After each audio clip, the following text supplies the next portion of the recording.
Our wildlife pond with a built-in hibernaculum by UK Amphibians and All Things Wildlife. Part 37. How did we build this pond to attract wildlife? It's the 18th of October, and here you see how we have started to attract wildlife in our pond. We built this pond in 2021 and it's now October 2023, and as you can see, we've already attracted dragonflies to our pond. Here you can see a lovely breeding pair of dragonflies laying eggs in our wildlife pond.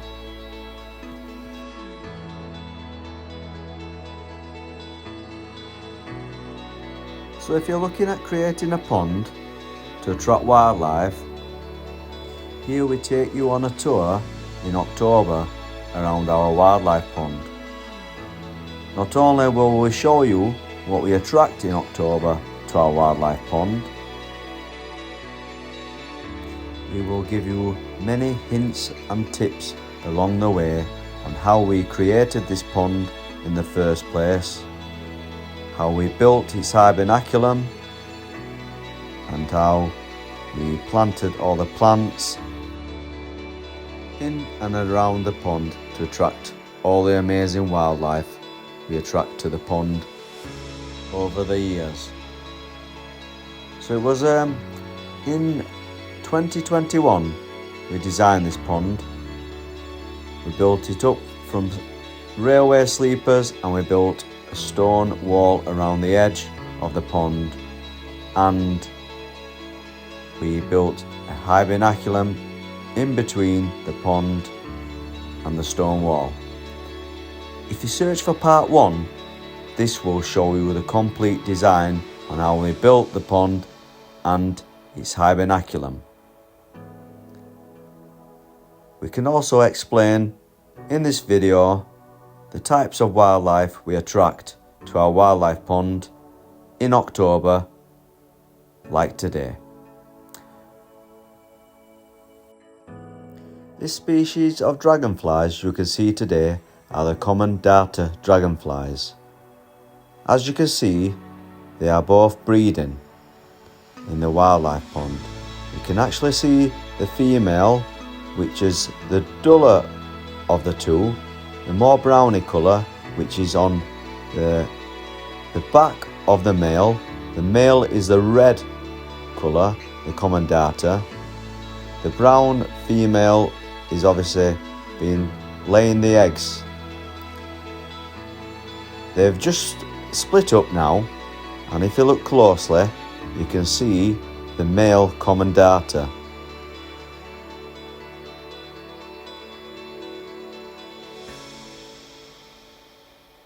The guy will be quite exhausted at the moment, so he will be having a rest. We'll just have a little walk around the pond to see if we can see at the other side where the female has gone. As I've been observing them today, they've been doing this in patterns and splitting up, and the female tends to fly around to this side of the pond and do the same as the male and sit on the logs that we've got here. At the minute we can't quite see her. She could be hiding in the vegetation. As they've both been breeding for a while now, they'll be really exhausted, so they'll stop for a while and have a rest, either in the vegetation or on the dragonfly perch we've got here, or sometimes on the logs around the edges of the pond, which the male has been doing and the female did actually do it earlier. If you watch part 36, my previous video, you can actually see them breeding on that video too. So after this video, have a little look at my other videos and search for part 36 and you'll see the dragonflies in more detail on that video, breeding and doing the same as they were doing on this video, laying some more eggs into the pond. So as we can't see the female, we'll just have another quick look at the male there. The males, as mentioned before, are a reddish colour and the females are more of a brownish colour. These are the common darter dragonflies.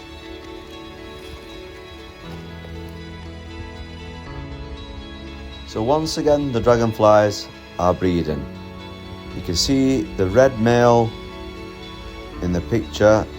He is the one on the top, and you can see the brown female at the back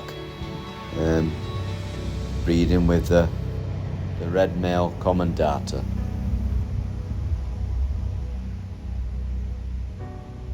So we have been really lucky today to get a close-up view of the pair breeding. This is just further on in my garden where they've flown onto one of the walls in the garden.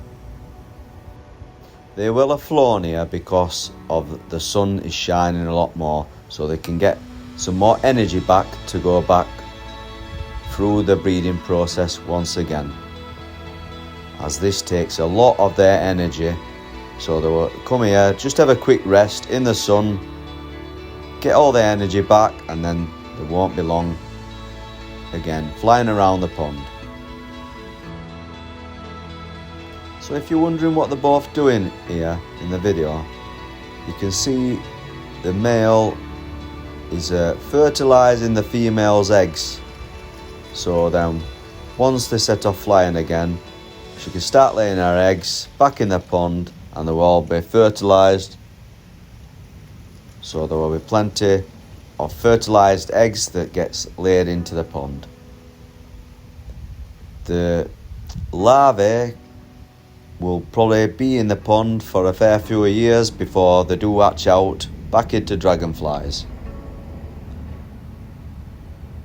Another tip for dragonflies, if you want it in your pond, have a lot of tall plants that emerge out of the pond, so when the dragonflies emerge out of the pond, they can crawl up the tall plants in the pond, and then once they shed their skin, there will be beautiful dragonflies flying around the pond like these ones today. So the red dragonfly here is the male common darter dragonfly.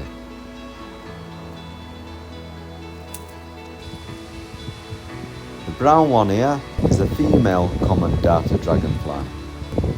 So if you ever spot anything that looks like this in your pond, the brown ones are the female common darter dragonflies and the red ones are the male common darter dragonflies.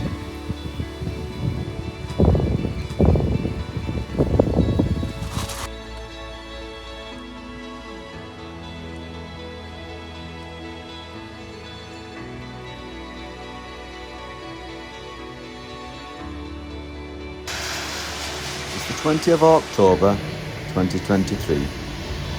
Today, at our wildlife pond, storm Babbitt has arrived. So here you can see how our pond is adapted to take storms.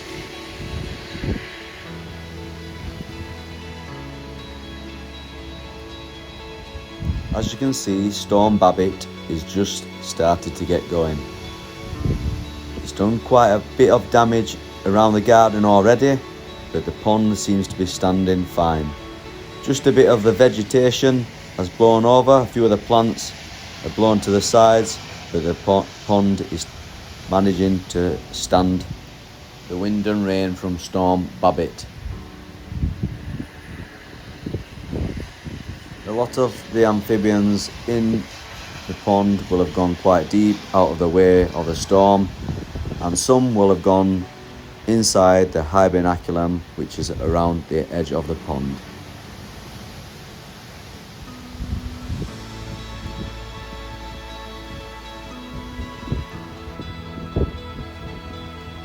Now we will take you around the pond from the floor view and give you you a closer look at the hibernaculum, which is in front of you here. And as you can see, the rain is really coming down now with the storm Babbitt.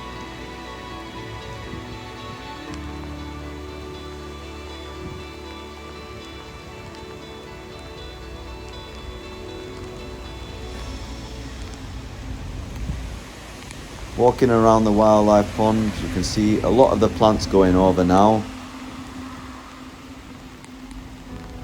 You see plenty of fungi growing around the edge of the pond. This is due to the colder weather starting to come now and the more dampier conditions around the edge of the pond. This will cause a lot of fungi to grow. Also, what causes the fungi to grow around the edge of the pond will be the wood.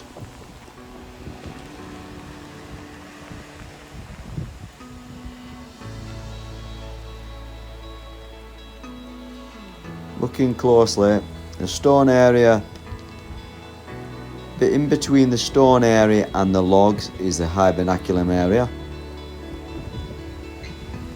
If you search for part 1, it shows you how we built the hibernaculum area, but as you can see, the top of the hibernaculum area is planted with soil and plants. As you can see, when we built this pond, we have built a sloping area where all the amphibians here can get in and out of the pond with no problems at all. In previous videos, we do have amphibians that have climbed up the side of the stone wall and into the pond, but we do make it easier round this side where we are on. They can walk straight into this pond and they don't need to climb up the side of the stone wall. So as the weather is getting a bit worse from Storm Babbitt, we decided to go into our kitchen and have a little view from inside the kitchen with a nice little cup of coffee as well. Keeping dry away from Storm Babbitt. The purple plant in front of us here, blowing in the wind, is a Verbena bonariensis. This is a brilliant plant for attracting bees and butterflies and many insects too. It's the 21st of October 2023. Storm Babbitt has passed and the weather is not as bad today. Looking into the pond, it's a lot calmer.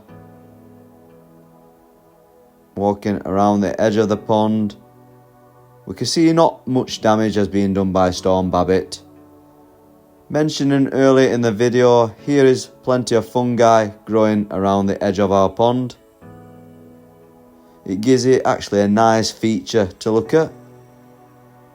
Obviously the fungi is growing due to the damper conditions, with it being later on in the year. As you can see, autumn is arriving too, or it could just have been the bit of damage from Storm Babbitt with all the leaves on the floor there.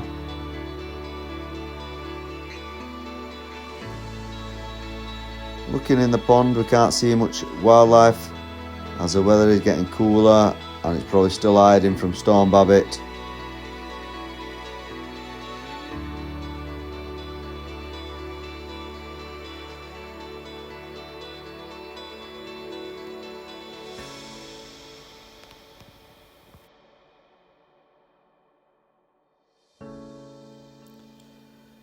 Here's another leaf which Storm Babbitt will have blown all over the garden from the trees around the house and the pond.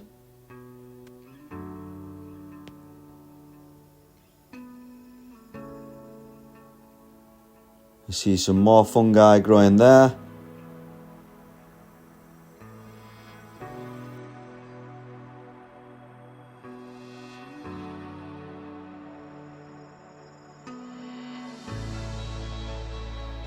Here's another great idea for your pond, is to put a dragonfly perch in like this.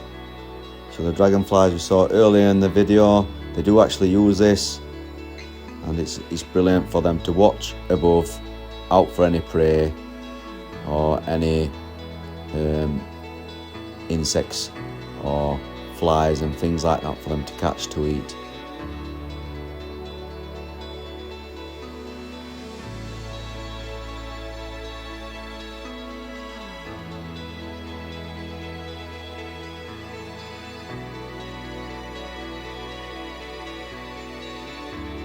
Here's more Verbena bonariensis growing. This plant grows later on in the year, like now, which is in October.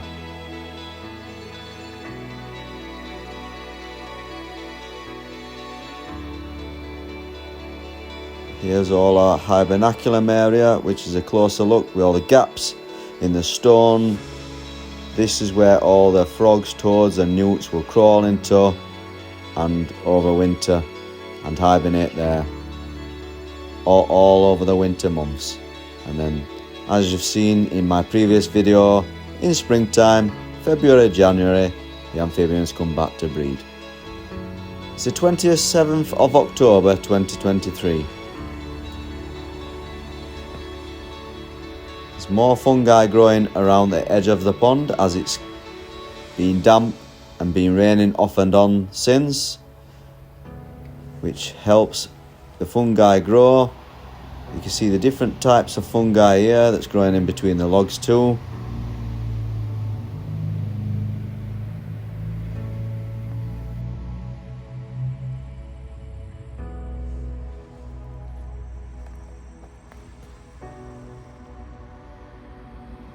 Here's another different type of fungi growing here.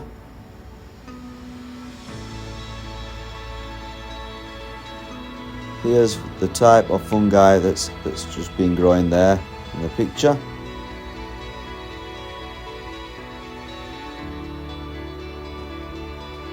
We'll go and have a look at this type of fungi and see what type of fungi this is.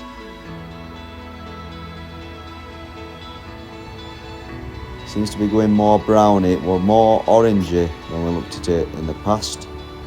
So it's probably starting to die off, this fungi now. And this is the type of fungi that's growing around the edge of the pond.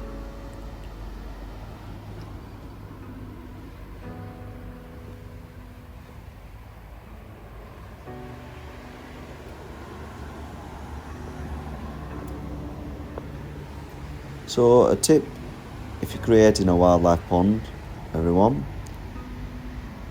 plenty of wood around the edges of the pond like this does help. Obviously in this video it's growing fungi, and we'll show you what type of fungi it is now. But adding things like getting fungi to grow around the pond, it still does attract different types of insects, which is food for the amphibians. Obviously adding different plants around the pond is another food source for the amphibians. And this is the type of fungi that's growing here in the picture. As you notice, it's telling you not to eat this stuff because it's very poisonous. So if you've got dogs and children, I would suggest to keep them away from this so they don't ingest it and end up poorly. But it does give it that extra feature as well when it grows around the pond. And like I say, it does attract different types of insects which feed on it, which then obviously it's another food source for the amphibians and other things that live around the pond. Not just amphibians. The hibernaculum is built and it has been used. I've seen little mice running into it as well. So little mice use the hibernaculum, and also plenty of insects over winter will get in the hibernaculum and hibernate there over winter till the warmer months come once again. Some more fungi here. So as you can see, in October our wildlife pond not only attracts amphibians and insects, it attracts fungi to grow as well too. I still think, even though it's in October, the pond is still looking nice and green, still quite nicely covered, so any baby amphibians and insects can still hide in there and not be predated on. There's another type of fungi growing here as well. If you notice, it's near some wood, which that's the spores come off the wood and make the fungi grow. So damp wood, damp weather creates the fungi to grow around the edge of the pond. Not only that, when we built the hibernaculum, we did have some cardboard in there as well. When that gets wet, that does attract fungi to grow.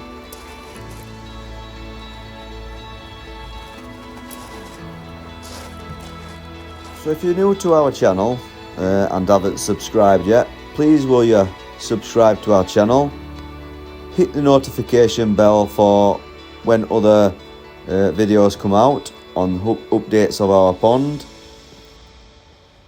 and if you comment, like and subscribe to our channel, it will notify you when future episodes comes out. This is part 37 and part 38 will be out real soon, so make sure you subscribe and hit the notification bell, and it will tell you when part 38 is coming out real soon. Not only that, with your subscribing, you can also search for part 1 to see how we built our amazing wildlife pond. So we do have a playlist after this video, and search for that too. Thanks for watching. Please give us a like and comment on all our videos, and don't forget to subscribe to see more amazing content like this by UK Amphibians and all things wildlife today.